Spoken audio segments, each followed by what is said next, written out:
The immortal John Hancock here, and today I'd like to talk about a side project that I was involved with, Tortoises for the Nintendo Entertainment System. I, with a team of other people, pursued and created a game to be sold on physical cartridge at this last Cowlitz Gamers for Kids in April 1st, 2017. Made only 30 copies of the game, and it was sold for charity. I've decided to do a second run of this, and with the help of the hero from Nintendo Age, wanted to talk on camera about the process of getting a game programmed and then taking that game and then putting it on physical cartridge. I hope you enjoy this, as well as show some gameplay of the game. Take care. So I wanted to document this to help other hobbyists and homebrewers out there if they were interested in taking their programmed game and to put it on actual physical media, kind of what it takes. And so there's a lot of processes that are involved with this, and a lot of people don't know the amount of work that goes into a project. As many people know, I was the founder of Cowlitz Gamers for Kids. I broke off from the Portland Retro Gaming Expo organizational board in 2011 and actually started doing my charity work a year before. Cowlitz Gamers for Kids is an annual event in Longview, Washington that raises money for nonprofits, and we've raised over $70,000 in the last 7 to 8 years. We're typically planning our 9th show, and this is a project that was raising money for LifeWorks. And LifeWorks, what they do is they work with children with disabilities, and they oversee ARC of Cowlitz County. Now, the first run of this game, Tortoises, was done at the show, but there was other people that wanted it, and I just didn't really know the demand out there, so I didn't really want to be out a bunch of money. And so what I did is I asked if anybody wanted to sponsor doing a second run of the game. And so with the second run, I wanted to kind of make it a little bit different than the first run. Therefore, people that got the game at the show would know the difference. The original run of the game was just a gray cart. Username The Hero on Nintendo Age volunteered to contribute $300. So on a very tight budget, I was able to produce 25 copies of this, physical cartridges, complete in box, with the help of a ton of people. And so I'm going to talk about that. So first of all, Tortoises is an inspiration from the arcade game Turtles. Now, there's a few home versions of the games in the States. There's Turtles on the Odyssey 2, which I'm a huge fan of. So that's a copy of it. It's part of my complete collection of the Magnavox Odyssey 2 games. I also really was actually inspired by the handheld version, and this is really cool. And I got this up in Canada at a Vancouver Retro Gaming Expo. Great little show, and it's pretty sweet. And it plays kind of like a Pac-Man game. It's harder, I think. So the first step was I had to have someone program a game from the ground up that played like Turtles but wasn't Turtles. You know, wanted it to be kind of its own thing. And FG Soft was the programmer who took this up. Did a amazing job on the game, and so programmed it pretty fast, and so they had the game. So the next step is to determine what type of board your game will fit on. And so what we had to do is find out what is the cheapest board out there that we can put this game on. Again, you know, if I had additional money, I would have used all new parts, but on a tight budget.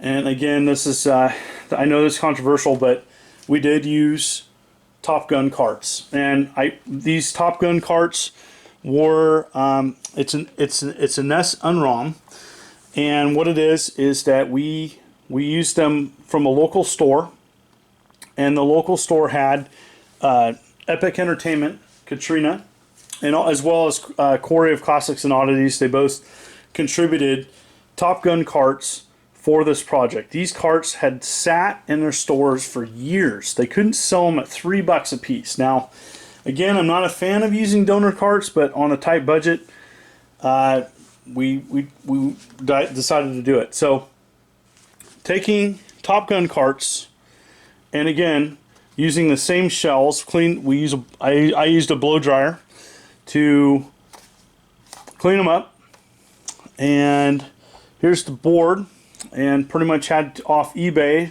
buy specific chips to put the new game on. And I didn't do this. Chris Trimmy of Lost Classics spent a full day, and I actually went down there and helped him, and taking the original Top Gun PCB board and then unsoldered the Top Gun ROM, and then burned the ROM of Tortoises, and then put the game on the PCB board and rewired it. And he did all that. It was a full day's work. And so then when that's done, I pretty much went to Walmart. I wanted to make this run different than last run, so pretty much I bought some Crayon green paint, spray paint, and decided to paint the boards. Again, these boards had to be done a couple at a time. Turned out really nice. Not perfect, but again, good enough for this project. So you had a nice shell, make it kind of sweet. Now here's the big contribution. Now, Josh Byerly, Wafflefoot, Kicks Master on Nintendo Age, he has contributed thousands of dollars to Callets Gamers for Kids. He's a very compassionate collector. We go way back. He's a very close friend of mine, and his business is Wafflefoot.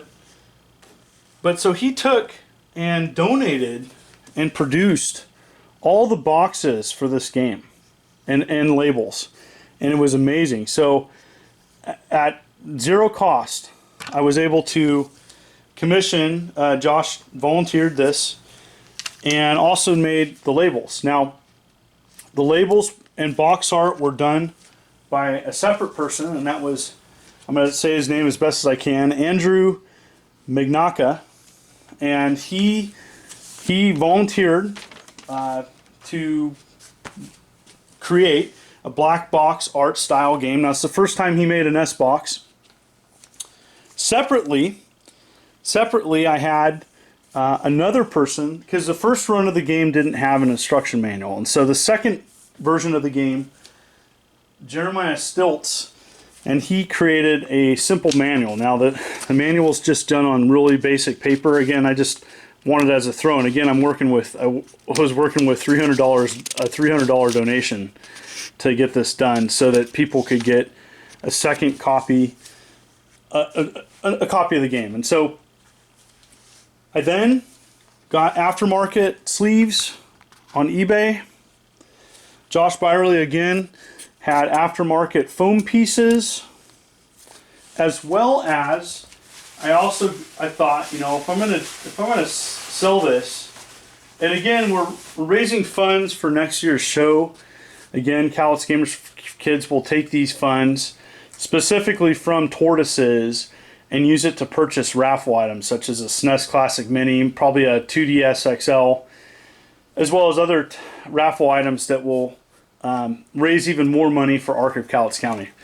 Also will be included is a clear protective sleeve, and that's so that the final product put all together looks like that, and it's really nice. It's a nice collectible.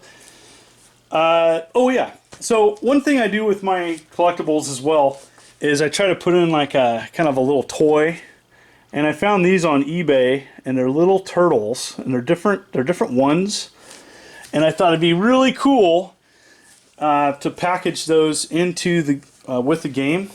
And it's kind of cool. You'll probably ask, how did that fit into the box? Well, see this little indentation here?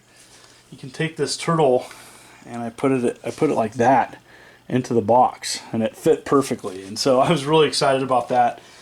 And there you have it. That's physically how I got Tortoises with the help of many people. And thank you to anybody who was involved with this project. I know Johnny Mono, I talked to him about possibly helping out with this. I ended up working with John Riggs with the first run. So John Riggs, thank you again for helping.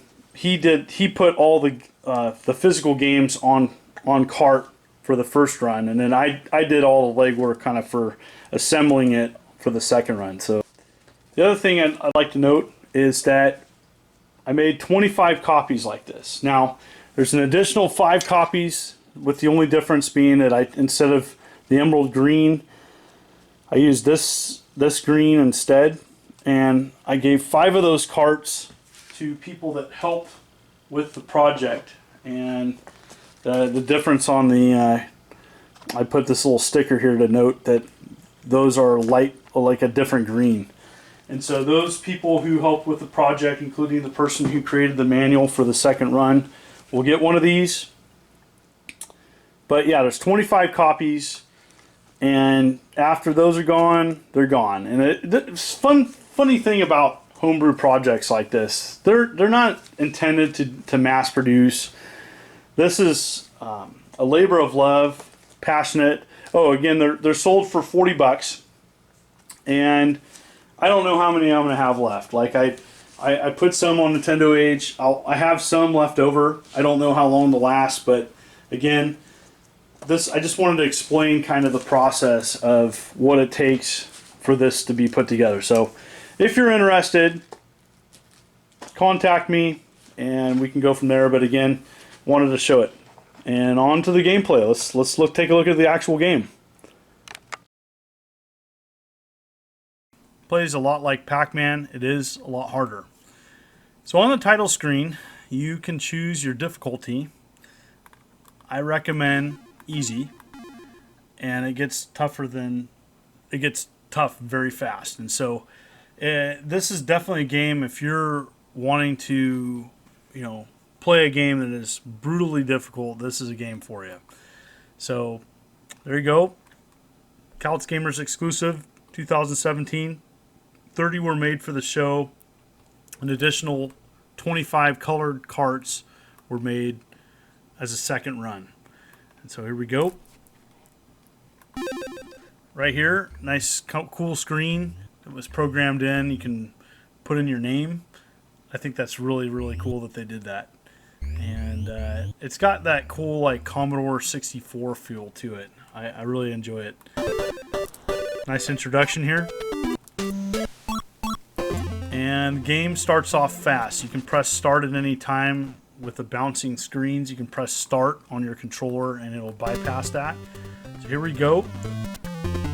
So there's question marks and it's a maze, and your goal is to uncover your little babies and take the babies to a random corner of the house. And so it gets going pretty fast. It's tough. Okay, so there you go. I got baby on my shoulders, and it's just tough. I have to get it to that house, so you have to kind of confuse the enemies there. You can let it release a bug bomb, and a bug bomb is your only defense against the enemies. And so it's you only have so many of them, so be careful. And so definitely got it. In the middle of the screen right there, I just equipped myself with more bug bombs. And so you just have to be careful when you detonate them, because you only have so many. Oh, can I do it? Alright. You never want to go into a question mark when you have an enemy right on your tail. Collect those. Oh, totally died. So you want to definitely just, it's a tough game. Recommend it just for people that want to play a difficult game. This is definitely one. So if you see the beetles there, they kind of change modes, and when they change colors, their patterns change, and it's important to know that when you play this game. So again, you only have so many bug bombs, and you have to replenish. You go to the middle of the screen here, and while they're disabled like that, that's the time to grab other question marks. And again, like in Pac-Man, and try to trick him out. I'm actually having a pretty decent run here.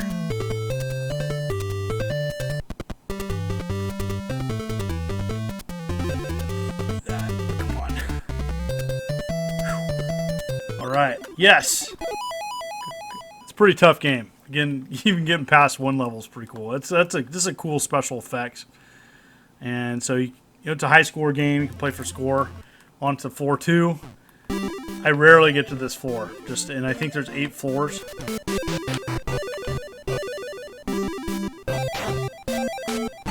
Okay. Oh no, totally died. How far can I get? Far enough.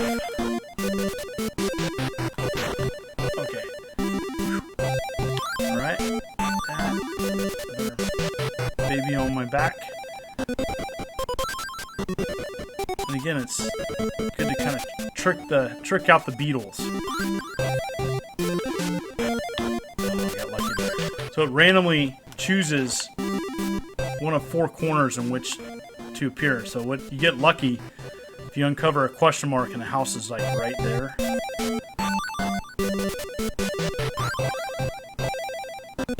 Oh, womp womp. So there you have it. As far as I've gotten in a long time. So what do you think? A lot of work, isn't it? I had a lot of fun organizing a team to get this project to be put together. I've been involved with several other projects. I'm not a programmer, just a coordinator of getting a team to come together for a good cause to get something done. I have some other projects in the mix. Currently, right now, we do have about 10 extra copies of Tortoises. If you're interested, please contact me through Facebook. But our next project, our big project, is Callets Gamers Adventure 2. And it's really going to be an amazing Nintendo game. Please check it out. It'll be at this next year's Portland Retro Gaming Expo. Hope to see you there. Take care.